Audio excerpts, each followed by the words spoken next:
Fellow tacticians, I debated on whether or not I was going to do this video or not, just because I know there is an absolute load, and we're trying to cut back on the cussing just a little bit. An absolute load of videos and content out there for Aun'Shi. Nandi's infographics, absolutely stellar. Definitely best content creator this game has to offer for sure. But I did want to kind of do my own little video breakdown. I know that I've got a couple people following this channel, so I feel I'll be doing y'all a disservice if I did not put something out. Aun'Shi. Let's take a look at the character, right? It's the last Tau that you should probably be getting. Mainly I say that because Shadow Sun is just so underwhelming at the moment, and I'm hoping some buffs come in. We finally did get the buffs coming in for Dark Strider, so that was nice. That was nice. But kind of indirectly so, because they just buffed Marker Light. But this character, super unique to the game in the sense that their ability resets other people's abilities, which is stellar for a plethora of things, right? You have Ravos that you can use in arenas or tournament arena or whatever the case may be. You can use this on Commissar Yarg in raids to, get out a max of 10 guardsmen in there. More if you have Creed, right? So definitely a lot of potential for this ability. However, if you don't have the resources for it, it can be a little underwhelming, and the reason is if you don't have this maxed up, right? Inspired to Greatness level 13, right? I have a level 45 Yarg summon. So that's, 5 guardsmen coming out at the level 45. If I were to use this to reset them, if he uses that ability again, they're going to come in at level 13, and they're going to hit like a wet noodle. So make sure that you have the investment, otherwise this character's just not worth bringing in. Awesome to have, though, right? And this Serene Unifier ability is really interesting as well, because, it's a tiered approach on what it does. First round, it's damage reduction, right? And 31% damage reduction is nothing to scoff at. You get hit for 100, just getting it 70. You get hit for 1,000, just getting it 700, right? And that scales up. I don't know what it scales up to off the top of my head, but, kind of a moot point. But this does create a little bit of a kind of a back-of-the-mind nag that you'll need to have if you ever use Aun'Shi for raids, right? Okay, round 1, I know I'm tankier. Round 2, I have more mobility. Round 3, I hit harder, right? So maybe utilizing your abilities to really situate yourself to go for an all-in hit on the third round is more of what you want to be doing there. But also, mind you, it's within 2 hexes for Tau, and it's only adjacent units if they're not Tau. So something to keep in mind. Certainly, and your positioning needs to be a lot more intelligent for that. I did unlock him. We are working towards our 4th star on this account. Yes, I did spend the packs on this account. I 100% did. I've completed all the missions, and we are 10 short of getting 30 out of 60. We will 100% get him to Legendary 4-star in this event. And, we still have one more event to see how far we can take that. But let's take a look at some things here, right? And here's where it gets really annoying.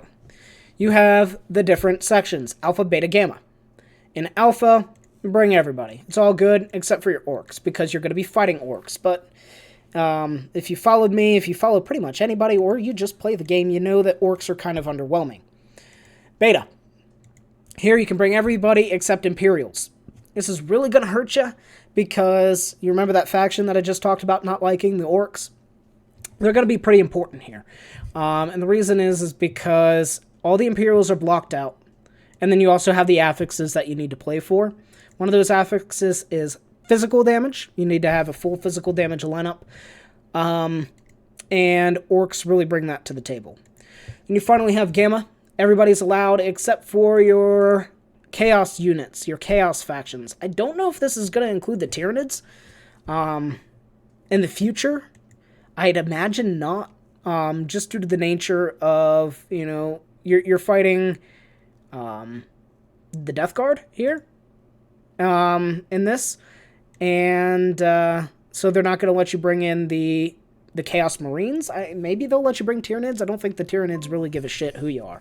So, Something to keep in mind. But let's take a look back. So we have the alpha. Everybody can come except for the orcs, right?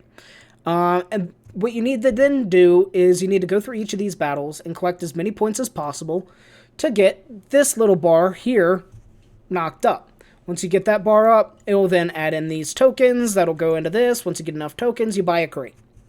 Everything's happy. Go all the way through, and you'll really start hitting some roadblocks. Up here, 10, 11, 12. I haven't even touched them yet. I probably can.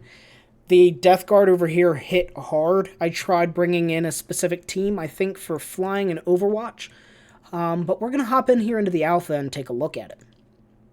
But before we do that, so, 1, defeat all enemies. Kind of simple, right? Then you start adding in the affixes, right? This one, you need everybody to have full piercing. This one, full melee. This one, max 2 hits. This one, max 3, or min 3 hits. This one, no physical damage. So, you cannot do every single affix on one hit. You gotta come back. Beta. Defeat all enemies. Full mechanical lineup. No resilient. Full melee lineup. Full physical damage lineup, and no summons. This one gets really annoying because, hey, especially, prior to the latest string of nerfs, right? The nerfs to Aleph Null, Archimados, and Yark. Summoners were king. Summoners are still king in this game. Then over here you have Gamma, right? Defeat all enemies, physical damage, no flying, no Overwatch, no power damage, and max 1 hits lineup. So, we're going to come in here into Battle 10, since I only have 1 token on this account, and we're going to go for it. Also, after this, I'm going to show you what my alt account, my clean account look like. I will not, 100% not get Aun'Shi on either of those accounts. Probably not even in the last event, to be honest with you. These are end-game content events. You need to have a strong lineup. Look over here. I've got, what is that, seven diamonds, and I'm still running into some walls on this. So you got to keep that in mind when you're moving forward. So let's take a look here. We can see exactly what we're facing up against. A whole bunch of silver 3 orcs. And you can see which each tier is going to bring, give you a little bit of planning out. Round 7, Give a Scraps is going to come in, right, and surprise me a little bit had I not taken a look at that. So up here, top left corner, you can see what you're going in against. All right, with that being said, we can look at some of these affixes, right? So here, boom, immediately if I click on this, I can filter what I'm looking at here. I can keep a no physical damage lineup because, I mean, most of your best characters aren't going to have physical damage anyway. Now I start clicking additional things, we start losing some of, access to some characters here, right? So, there I lose Ravos. There I lose Yarrick and Eldrion.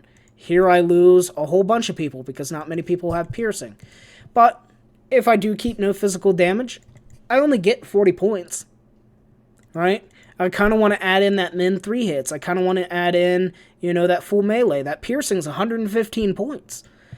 But here's what we're going to do. We're going to do that max 2 hits. And hopefully that'll be enough. This is not one that requires no summons. So we'll be a little okay there to run this. I could swap out Roswitha, and I think we will for Abraxas, just to get some additional summons in. And I think we're immediately going to start looking to do that. So we're going to bring in Abraxas here. We're going to hit. Get a summon out. I love this character so much. We got the max summons there. There was a pillar here that will prevent me from getting any more. So let's just move everybody forward. And yeah, these summons are not going to last long, but they're going to take up some hits, keep my people healthy, alive. We are on level 10. We need to make sure that we're surviving. You could also turtle up. If you have Isabella, she's a great character. Keep her in the back. Turtle up on this node right here and let nobody come near you. And if they do come near you, whenever they hit you, you heal back up, right? I don't think I'm at the point now where I need to start turtling too heavily. I think we're still, for the most part, safe. As long as we're able to get these summons in to take up a lot of the hits. My map is full of summons. So, we're getting a little bit of lag there. That's whatever. It's all fine. But yeah, I have level 45 guardsmen that literally just got murderized. Fortunately, Yarick's ability does prevent them from fleeing if one of them flees, so that's nice. But my Abraxas is not long for this world. But it's okay. Get the hit there. Another Bloodletter coming in. Absolutely what we need. Go ahead and hit that Grot tank. And Abraxas firing over that ledge. Abraxas dies. We kind of had a feeling it was going to happen. And I brought him more because I like the character more than anything, if we're being honest. But also, play the map to your advantage, right? I'm okay getting away with this because I have Diamond 1s. Right? I have 2 Diamond 1s out on the board, a Gold 3, a Silver 3. We're not too concerned just yet about things really hurting us. But you have grass to use to your advantage. You can bait them onto Razor Wire, right? Every map is different. Play every map differently. And this is not the greatest example of how to play safe. I'm very well aware of that, but we're able to beat level 10 with this lineup. Now let's dial it back and take a look at some of the other accounts here. We'll go ahead and collect those rewards real quick, Battle Pass stuff. And we are going to get the next box here for Aun'Shi on this account. There was a little bit of a bug earlier where they didn't have some of the badges and the tomes into the game. They did say that they're going to pay people out for that, so let's see what happens when that comes out. Pretty excited to see that. Alright. So, that was doing a hit on my main account. Please, ladies and gentlemen, if you have any questions, post them below. If you want to see me do anything specifically, I do not mind redoing content, letting y'all see what's going on. I am here to help you always. So, boom, here's the low account. We have the medium account. And then we'll also bring back up the max account, or the main account here. In order, left to right, you have low, medium, high, right? We're kind of keeping the low and the medium around the same level just because we know we're not going to get anything out of it. We're kind of just doing it for these rewards here, the badges, and also the missions, right? So if you take a look here at the missions, you do the missions, you get mission experience that goes towards your mission level, and I'm telling you right now, eventually, you're going to really want that mission experience because you're not going to have a lot to choose from. So, 925 to get the next mission level. It's going to take me a while on that main account. So, let's pop back over here. And let's show you what I'm looking at on the baby account. Sorry about that. Misclick. Alright, so the low account, right? We got 10 tokens. We know that chaos units, we just got to do damage with abilities. And what I do on the baby account, right? And I don't think there's any right way or wrong way to do these legendary release events to maximize points initially, unless you're racing, right? If you're racing, try to get as many points as you can until you hit a plateau. Once you hit that plateau, go back and start redoing some content. But for this account, I'm just going to go through and do each of the affixes that I could do at the lowest level possible and just kind of enjoy the process, right? I don't want to start getting frustrated early and min-maxing the maximum capabilities of this count just yet. So you can see that these two don't get along, right? Max 2 hits. We don't really have that many characters for piercing damage, right? So, but piercing damage is going to give us the most points. And, you know, we got to be careful. Our Incisus is super weak. Yes, these aren't strong either. They're, what, Stone 2, I believe? But, you know, my Incisus is a baby, right? It's designed that way. I want him to be a baby, right?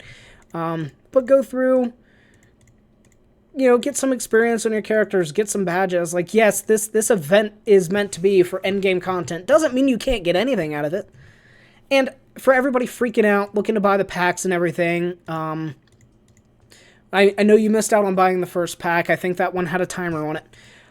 If you are spending the money on this game for Blackstone, the pack with 2,600 Blackstone and the 300 Ingrams, 100% worth it. You are spending the same price that you would spend on the Blackstone, that you would spend either way, and you're just getting 300 Ingrams tossed on top of it. Good investment. For the other pack, the one that gives you 15 extra points each time you get one of the crates, each time you get Ingrams, and also giving you the additional missions. I think that one's worth it, personally, just for the missions, get the mission experience, and then closer to Aun'Shi. However, be a little honest with yourself. If you don't think your roster is close enough to really get this character this time or the next time too, that's important to keep in mind, then don't, right? But once again, I'm not going to tell you how to spend your money. It's just what I recommend is kind of worth it, right? Would I spend my money on that if, I was being a little bit more frugal, right? And the answer is I'm 100% not getting it on either of these accounts, right? Just kidding. There's 5 more hours to get this bundle. By the time the video should be posted, it should be ready. The missions is nice. The additional payout's nice, right? You could also wait. You could wait and then buy this, right? Until the end. But the problem is you're going to have to really speed run through those last 10 missions. And those premium missions will have you, doing a certain amount of content. Take a day or so. I've already got all the missions done on my main account, so... but with that being said, ladies and gentlemen, I know that this video was shotgunned. I just kind of wanted to show you a little bit of what you're looking at going into this event, my 2 cents on it. But also, open up the door, comment on the video, message me on Discord. If you have any questions, you want to see anything, I am here to help. I genuinely want to really elevate this community. So, as always, I'm a resource to you. So, with that being said, everybody, peace. Enjoy your Aun'Shis if you can get it. If not, enjoy the event for what it's worth. Don't beat yourself up if you can't get the character. It's a good character. It's not the best character. You will be 100% fine without it. I'm probably not even going to work on mine for a while. But with that being said, everybody, my famous line again. With that being said, I'll catch y'all later. Peace.